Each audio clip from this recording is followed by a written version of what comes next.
अकबर की फौज को देखिए तो अकबर उसमें है ही नहीं। अकबर के बदले सेना का नेतृत्व कौन कर रहा है? राजा मान सिंह। उसी सांप्रदायिक ताकतें थी जंगे आज़ादी में, एक तरफ मुस्लिम लीग, एक तरफ हिंदू महासभा आरएसएस। तेरे को मंदिर ही तोड़ना था तो सोमनाथ आने की क्या ज़रूरत थी? रास्ते में तो कई मंदिर हैं, उनको तोड़ लेता। सोमनाथ के मंदिर में 151 करोड़ के बराबर की संपत्ति है। ये वही साहब महाराज हैं जो औरंगज़ेब के कस्टडी में 19 साल तक रहे।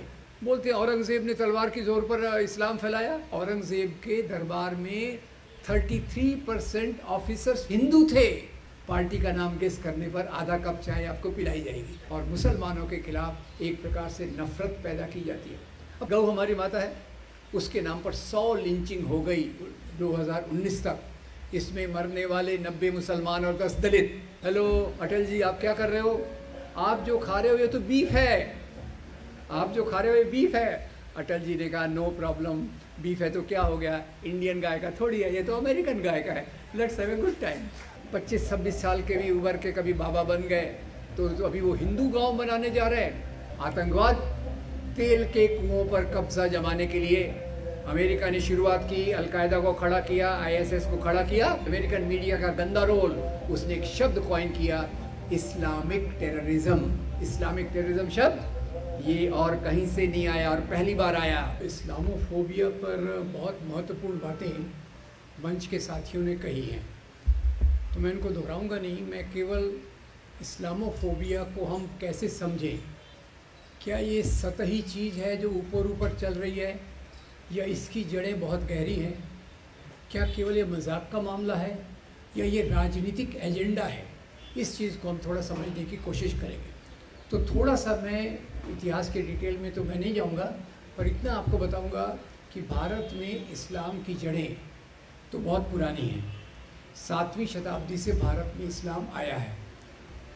अंग्रेज़ जब यहाँ आए, अंग्रेज़ों ने जब यहाँ अलग प्रकार से शोषण चालू किया किसानों पर, राजाओं पर, व्यापारियों पर, और उसके खिलाफ आपको याद होगा 1857 की क्रांति विद्रोह लड़ाई हुई। तो थोड़ा मेरे साथ साथ सोचिए, 1857 की लड़ाई क्रांति के लीडर का नाम क्या था? Anybody? Bahadur Shah Zafar, thank you very much. और उनके साथी कौन थे? तात्या साहब टोपे, नाना साहब पेशवा, झांसी की रानी। हिंदू मुसलमान मिलकर अंग्रेज़ों के खिलाफ लड़े। अंग्रेज़ों की सत्ता डगमगा गई तो उन्होंने क्या फैसला किया? यहाँ के लोगों को लड़ाओ और राज करो, फूट डालो और राज करो की नीति यहाँ से चालू होती है। तो ये कैसे किया जाए? तो इसके लिए उन्होंने इतिहास का इस्तेमाल सबसे पहले किया।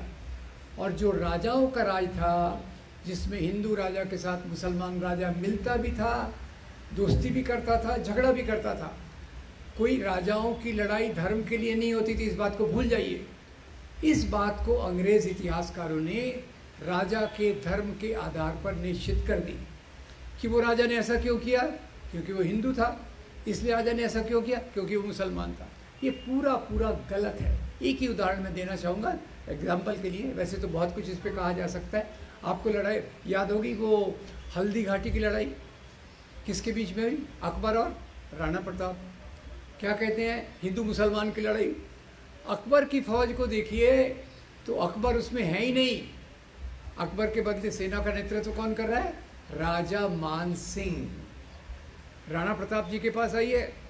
राणा प्रताप जी के 2 जनरल हैं सिपा सालार, एक का नाम है राम सिंह, दूसरे का नाम है हकीम खान सूर। मेरे सुर में सुर मिलाइए, दोनों तरफ हिंदू हैं, यस या नो? दोनों तरफ मुसलमान हैं। तो ये हिंदू मुसलमान की लड़ाई है, 2 राजाओं की लड़ाई है। तो इन्होंने उसको हिंदू मुसलमान की लड़ाई के रूप में प्रस्तुत किया, और वहीं से अंग्रेज़ इतिहासकारों ने बात की। उस इतिहास को लेकर आगे सांप्रदायिक ताकतें चली। कौन सी सांप्रदायिक ताकतें थी जंगे आज़ादी में? एक तरफ मुस्लिम लीग, एक तरफ हिंदू महासभा आरएसएस। इन्होंने उस इतिहास को पकड़ लिया, अपने अपने राजा का गौरवान्वित किया और दूसरे राजा का खराब किया। एक बात मैं इस निश्चित रूप से आपको बता दूं, आज पाकिस्तान में हिंदुओं के खिलाफ बहुत नफरत है, नो इश्यू अबाउट दैट। और भारत में जो नफरत पैदा की गई मुसलमानों के खिलाफ, उसमें एक तो ये किताबें अंग्रेज़ों की, उनका मीडिया का मुझे पता नहीं, उस समय का मैंने रिसर्च नहीं किया, पर उससे ज़्यादा इसको जिसने पकड़ा, और ये संगठन का नाम आपको गेस करना है। ये संगठन को आज जैसे भाषा जी ने कहा 100 साल पूरे हो रहे हैं। उनकी शाखाएं थी यस नो। शाखाओं में कौन सा कपड़े पहनते थे, पैंट या हाफ पैंट? चलिए आपने पहचान लिया। तो शाखाओं में क्या पढ़ाते थे? शाखाओं में पढ़ाते थे महान हिंदू राजा, उनको सफ़र करना पड़ा मुसलमान राजाओं से। वो देखिए ये मुसलमान राजा आया, लूट कर ले गया। एक ही जैसे उदाहरण जुबैर भाई ने दिया, उसी को मैं बता देता हूँ।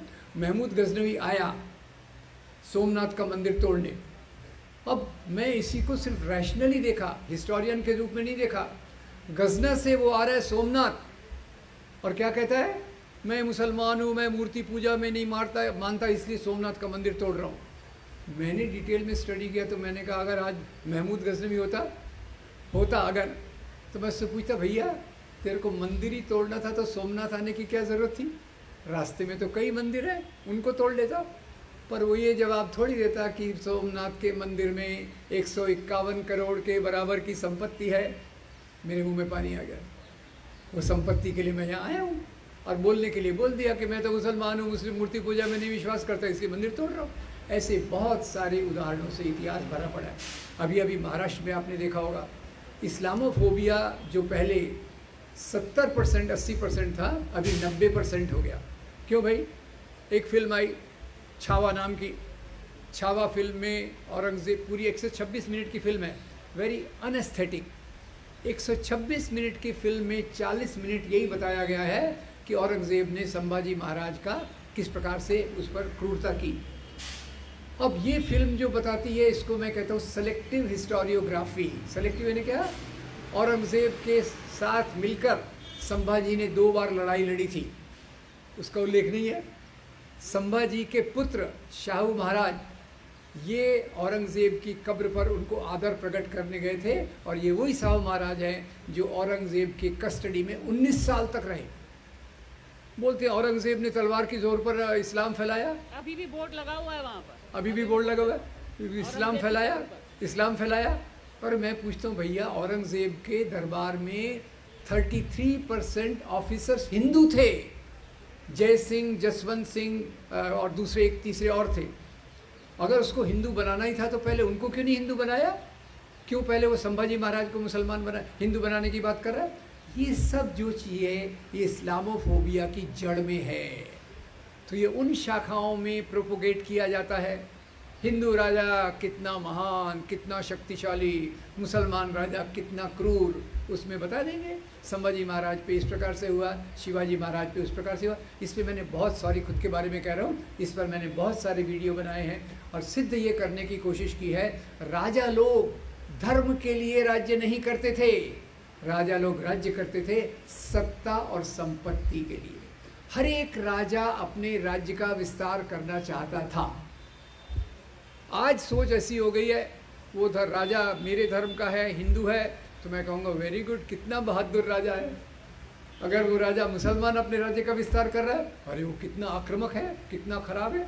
ये सांप्रदायिक सोच को लगातार पीढ़ी दर पीढ़ी शाखाओं के माध्यम से, प्रचारकों के माध्यम से, स्वयंसेवकों के माध्यम से इसको सस्टेन किया गया। और यहाँ से अंग्रेज़ों ने एक और चालाकी की, राजाओं को आज के हिंदू मुसलमानों से जोड़ दिया। मुसलमान राजा यानी आज के मुसलमान, हिंदू राजा यानी आज के हिंदू, और इसी आधार पर जो नफ़रत पैदा की। मेरा विश्वास कीजिए, जब तक नफ़रत पैदा नहीं होती हिंसा नहीं करवाई जा सकती। सवाल का जवाब दे सकते तो मुझे खुशी होगी। हिंसा होती है या करवाई जाती है? कौन हिंसा करवाएगा? जिसको उससे फ़ायदा होगा। 1990 से हिंसा का एक बहुत ख़तरनाक दौर चालू हुआ है, और उसी के साथ एक पार्टी की पावर पहले से बढ़ गई है। उसका ज़रा ख्याल कीजिए। तो इसका सीक्वेंस क्या है? पहले गलत प्रचार करो, भ्रष्ट प्रचार करो, वन साइडेड प्रचार करो, फिर उसको चुन के आगे ले जाओ, नफ़रत फैलाओ, और फिर कोई दंगा करवाने वाला आता है तो माइनॉरिटी कम्युनिटी को घेरो, उनको मजबूर करो और दंगे करवाओ। और यहाँ मैं खुद की बात नहीं कर रहा, मैं आपको येल यूनिवर्सिटी का एक रिसर्च बता दूंगा। येल यूनिवर्सिटी, मेरी अभी स्टाइल यही है, मैं पूछ के आगे चलता हूँ क्योंकि मेमोरी भी मेरी ख़राब है। येल यूनिवर्सिटी का नाम आपने सुना है क्या? अच्छा, वेरी गुड। मैंने नहीं सुना था। मैंने कब सुना? वो अपनी जो पहले एक MHRD मिनिस्टर थी ना, सास भी कभी बहू वाली। हाँ, अभी लोगों ने कहा ये MHRD मिनिस्ट्री देख रही है, ये तो कितनी कम पढ़ी लिखी है। तो गुस्से में तब आ गई सास भी कभी बहू स्टाइल में, और बोली देखो मैं तो येल यूनिवर्सिटी से डिग्री लाई हूँ। मैं बहुत इम्प्रेस हो गया। मैं उनके रिसर्च, फिर से मैं येल यूनिवर्सिटी के रिसर्च को फॉलो करने लगा। और येल यूनिवर्सिटी का रिसर्च हमको बताता है कि जहाँ भी सांप्रदायिक दंगे करवाए जाते हैं वहाँ एक पार्टी पहले से ज़्यादा पावरफुल हो जाती है। पार्टी का नाम गेस करने पर आधा कप चाय आपको पिलाई जाएगी। ठीक है, अब ये चीज़ जो बढ़ती गई तो एक तरफ से ये हिंसा का वातावरण, ये नफ़रत का वातावरण समाज में ऑर्गेनिक रूप से बढ़ने लगा। ये ऐसा नहीं है कि कुछ लोग उसको मानते हैं इसीलिए उसमें कर रहे हैं।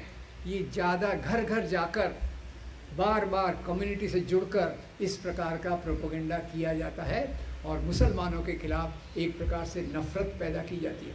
अब पार्टीशन का सवाल, आज़ादी के बाद कहा गया ये मुसलमानों ने ज़बरदस्ती करके पाकिस्तान बनवा लिया, गांधी ने कितनी ये की कमज़ोरी दिखाई, पाकिस्तान बन गया। पर ये कोई नहीं कहता भाई पार्टीशन के पीछे सबसे बड़ी ताकत जो थी वो अंग्रेज़ों की डिवाइड एंड रूल पॉलिसी थी। पार्टीशन को जिन्होंने सपोर्ट किया वो एक तरफ मुस्लिम सांप्रदायिकता थी, एक तरफ हिंदू सांप्रदायिकता थी। दो राष्ट्र का सिद्धांत, इस देश में दो राष्ट्र हैं, एक हिंदू और एक मुसलमान। ये बात सबसे पहले किसने कही थी? विनायक दामोदर सावरकर। गलती से जिनका पोर्ट्रेट आपने पार्लियामेंट में लगा दिया है, शर्म की बात है। दो राष्ट्र की बात उन्होंने की तो जिन्होंने कहा दो राष्ट्र है तो हमको अपना राष्ट्र दे दो, तुम अपना संभाल लो बाकी। और उसके लिए जिम्मेदार किसको ठहराया जाता है? मुसलमानों को। तो एक तो इतिहास के आधार पे चुन कर घटनाओं को लेना, धर्म के नाम पर एक धर्म को ये बढ़ाना, ये इस्लामोफोबिया का आधार है। और उसके बाद जैसे जुबैर भाई कह रहे एक के बाद चीज़ें एक उसमें जोड़ते गए। पहले हम ये देखेंगे, अभी वो हो गया ना, गऊ हमारी माता है। गऊ हमारी माता है तो पिता कौन है? मैं कुछ नहीं कह रहा, आपने कहा होगा तो आपको माफ़ी मांगना पड़ेगा। ठीक है, गऊ हमारी माता है, उसके नाम पर 100 लिंचिंग हो गई 2019 तक। इसमें मरने वाले 90 मुसलमान और 10 दलित। तो मैं स्टडी करने लग गया भैया बीफ का मामला क्या है, गऊ पवित्र माता कैसे बन गई। तो सबसे पहले विवेकानंद की किताब पढ़ी, lectures from Almora to Chicago. उसमें स्वामी जी कहते हैं वैदिक काल में बीफ खाया जाता था। DN झा प्रोफेसर उसको कंफर्म करते हैं, वेदों में ऐसे वाक्य हैं, अथो अन्नम व्यागऊ, जिसमें गाय का ही है। खैर, ये भारत के इतिहास का जो मुख्य केंद्र बिंदु है वो एक तरफ है बौद्ध धर्म के मूल्य, मानवतावाद के मूल्य, और ब्राह्मणवाद के ऊंच नीच के मूल्य। ब्राह्मणवाद कमज़ोर होने के बाद वापस आया, उसने गाय को अपना प्रतीक बना लिया। और यही प्रतीक के दौरान के लिए आज़ादी के आंदोलन में भी कुछ समस्या हुई और अभी उसको रिवाइव किया गया। याद रखिए दोस्तों, ये गाय का कोई ये उसको माता वाता नहीं मानते, दावे से कह रहा हूँ। राजस्थान में जब बीजेपी की सरकार थी, हिंगोनिया में एक गौशाला में सैकड़ों गाय भूख से, बीमारी से, कीचड़ में डूबकर मर गई। मैं बहुत व्यथित हो गया। मैंने कहा हो क्या रहा है? एक तरफ तो बोलते हैं हम गौशाला बनाएंगे, गौ की रक्षा करेंगे, दूसरी तरफ हो क्या रहा है? तो मुझे उसका जवाब मिला कि ये केवल राजनीतिक एजेंडा है। और वो कैसे पता चला आपको पता है?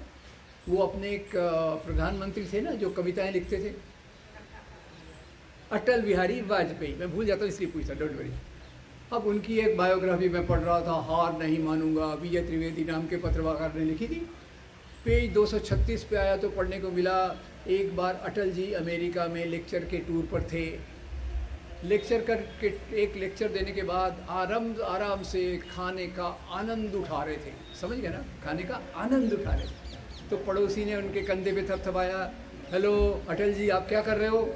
आप जो खा रहे हो ये तो बीफ है, आप जो खा रहे हो ये बीफ है। अटल जी ने कहा नो प्रॉब्लम, बीफ है तो क्या हो गया, इंडियन गाय का थोड़ी है, ये तो अमेरिकन गाय का है, let's have a good time. अब ये गाय का मामला आया, फिर कितने मामले आए, जैसे जुबैर भाई ने बहुत सारांश में कहा, इसमें डिटेल में भी बात की जा सकती है कि अभी जो fall in the rate of fertility of Muslims is higher than fall in the rate of Hindus, और आज ये 2.3 या 2.4% के आसपास 2.4 चाइल्ड पर मदर है। और इसका सबसे बेहतरीन एनालिसिस हमारे जो पुराने इलेक्शन कमिश्नर थे ना, SY कुरैशी साहब की किताब में इतने अच्छे से लिया है। पर कुरैशी साहब अब ये बताने RSS के सर संघ चालक को गए, देखिए भाई मुसलमानों का फर्टिलिटी रेट तो गिर रहा है और आप क्या कहते हो कि 4 बीवियाँ 20 बच्चे, उनका दर तो गिर रहा है। तो भागवत जी ने सुना, ऐसा दिखाया कि वो सुना, और एक हफ्ते के बाद भाषण में कहा ये जनसंख्या में जो असंतुलन, इम्बैलेंस है, इसको ठीक करना चाहिए। तो इतने चालाक व्यक्ति ताकत के साथ आप राज कर रहे हैं। फिर लव जिहाद का मामला आया। अब मैं तो काफ़ी बूढ़ा हो गया हूँ, पर एक समय बात करते थे प्यार कोई सीमाएं नहीं देखता, धर्म की, जाति की, देश की, शहर की, गांव की, उस समय हम याद करते थे, फिर से याद आ रहा है।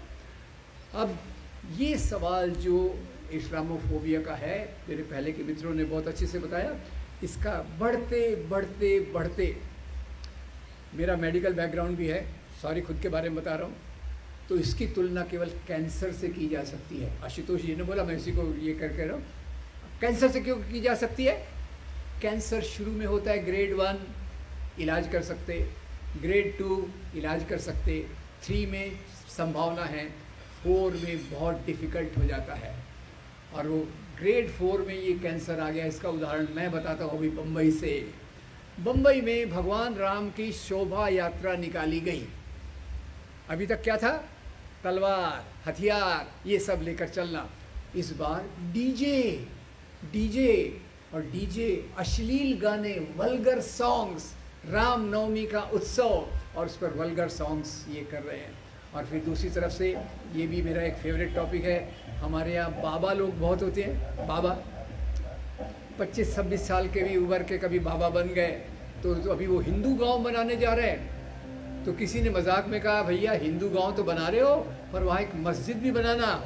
क्यों? नहीं तो रामनवमी और उत्सवों पे लोग जाके नाचेंगे कहाँ? आजकल मंदिर के सामने तो कोई नाचता नहीं है, तो एक मस्जिद भी वहाँ आप बना लेना। तो इतनी गैर संवैधानिक बातें हो रही हैं। और एक बात और जो अभी तक चर्चा में नहीं आई, इस्लामोफोबिया को पिछले 30 साल में ज़्यादा हवा मिली है। भारत के अंदर राम मंदिर का मुद्दा और दुनिया में आतंकवाद का मुद्दा। आतंकवाद का इस्लाम से कोई लेना देना नहीं है। आतंकवाद तेल के कुओं पर कब्जा जमाने के लिए अमेरिका ने शुरुआत की, अलकायदा को खड़ा किया, ISS को खड़ा किया, और अमेरिकन मीडिया, यहाँ देखिए अमेरिकन मीडिया का गंदा रोल, उसने एक शब्द कॉइन किया, इस्लामिक टेररिज्म। इस्लामिक टेररिज्म शब्द ये और कहीं से नहीं आया, और पहली बार आया। आतंकवादी तो LTT वाले भी हुए, आयरिश रिपब्लिकन आर्मी वाले भी हुए, बहुत सारे हुए, पर इस बार इस्लामिक टेररिज्म के नाम पे जो बात आई, उसने भी यहाँ के इस्लामोफोबिया को बढ़ावा दिया है। अब मुख्य मुद्दा, जैसे भाषा जी ने कहा, सवाल तो ये है कि इस्लामोफोबिया कोई सतही बात नहीं है, ये हमारे राजनीति का, कुछ लोगों के हाथ में ये एक राजनीतिक हथियार है। इस्लामोफोबिया के माध्यम से वो अपना पावर, अपनी सत्ता और अपने मूल्यों को ज़्यादा बढ़ाना चाहते हैं, और वही काम के लिए अगर हमको विरोध करना है तो ये चीज़ों को जनता तक पहुंचाना बहुत ज़रूरी है। जॉन दयाल साहब ने कहा चीज़ों का मुकाबला उसी समय करना चाहिए। कई अभी काफ़ी मीडिया को काफ़ी क्रिटिसाइज़ किया गया है, पर मैं कुछ तारीफ़ भी करना चाहता हूँ। कुछ चैनल्स हैं, YouTube चैनल्स, जिनमें काफ़ी विश्वसनीयता है, जो बातों को ईमानदारी से लोगों तक ले जा रहे हैं। तो पहली बात तो ये है कि ये चीज़ों को लोगों तक, ईमानदारी तक ले जाना ज़रूरी है। ये कैसे होगा? घर घर में, मोहल्ले में, बस्तियों में लोगों से मिलकर हमारे कार्यकर्ता बताएं कि भाई मुस्लिम राजा, हिंदू राजा, क्या समस्या थी, हिंदू मुसलमान इस्लाम धर्म क्या बोलता है। जहाँ हिंदू धर्म कहेगा वसुधैव कुटुम्बकम, इस्लाम कहेगा अपने पड़ोसी का ख्याल रखो, नहीं तो जन्नत के दरवाजे आपके लिए नहीं खुलेंगे। धर्म के मूल्यों में ज़्यादा फर्क नहीं है। जो फर्क है वो इनके राजनीतिक मुद्दों पे है, पहचान के मुद्दों पर है। मेरा मंदिर तेरी मस्जिद, मेरी धर्म किताब तेरी धर्म किताब, उस मुद्दे पर ये झगड़ा लगाते हैं और उसके आधार पर सत्ता में आते हैं। तो ये जो रास्ता है इस्लामोफोबिया का, वो एक ऐसे राष्ट्र की तरफ हमको ले जा रहा है या ले जा चुका है, इसके बारे में आप विश्लेषण कीजिए, जो हमारे संविधान के मूल्यों के पूरे विरोध में है। हमारा संविधान कहता है, जो महात्मा गांधी एक सरल वाक्य में कहते हैं, ईश्वर अल्लाह तेरो नाम। ये देश सब लोगों का है। ये देशी विदेशी क्या होता है भाई? 15 अगस्त 1947 के पहले इस समय क्या देश की बाउंड्री थी? देश की बाउंड्री बनी, दुर्भाग्यवश विभाजन हुआ। इसके पीछे एक राजनीति है और यहाँ मैं नेहरू जी को आपको कोट करना चाहता हूँ। धर्म के नाम के होने वाली राजनीति ये लोकतंत्र के लिए खतरनाक होती है। भारत में जो मेजॉरिटी कम्युनलिज्म, समझ जाइएगा, मेजॉरिटी कम्युनलिज्म ये अपने आप को राष्ट्रवाद के रूप में प्रस्तुत करेगा। ये बात उन्होंने 60 साल पहले कही होगी और आज वो दिख रही है। और जो माइनॉरिटी कम्युनिज्म है वो अलगाववाद के रूप में आ सकता है, इस बात को याद रखिए। और यही जो मैंने इतिहास की बातें कही, उसमें सबसे ज़्यादा जो आधार मैंने लिया वो महात्मा गांधी की किताब हिंद स्वराज का लिया, नेहरू की किताब डिस्कवरी ऑफ इंडिया से लिया, और एक रिकमेंडेशन आपको देते जाता हूँ। इतिहास की बहुत सारी चीज़ें आती हैं, वक्त नहीं है, क्या किया जाए? तो नेहरू जी की 800 पेज की किताब है डिस्कवरी ऑफ इंडिया, पढ़ लीजिएगा। मुश्किल है मुझे मालूम है, पर यही किताब आपकी जेब में है, जेब में है। भारत एक खोज श्याम बेनेगल के रूप के सीरियल के रूप में, ब्रिलियंट सीरियल, भारत की मिली जुली बातों को बताता है। आज ये कोई नहीं बताता कि कैसे अभी जो त्यौहार मनाए जा रहे हैं, हिंदू अलग है, मुसलमान अलग है। मुझे बहुत खुशी हुई कि अशोक कुमार पांडे जी अभी यहाँ नहीं चले गए जल्दी, पर उन्होंने भी इफ्तार पार्टी का शायद आयोजन किया था। इस प्रकार के मेल जोल की चीज़ों को बढ़ावा देना और इस प्रकार की खबरों को ज़्यादा प्रोजेक्ट करना, कैसे हिंदू मुसलमान मिलकर रहते हैं। और ये आज से नहीं, ये सदियों की परंपरा है कि जहाँ लोग मिलजुल कर रहते थे।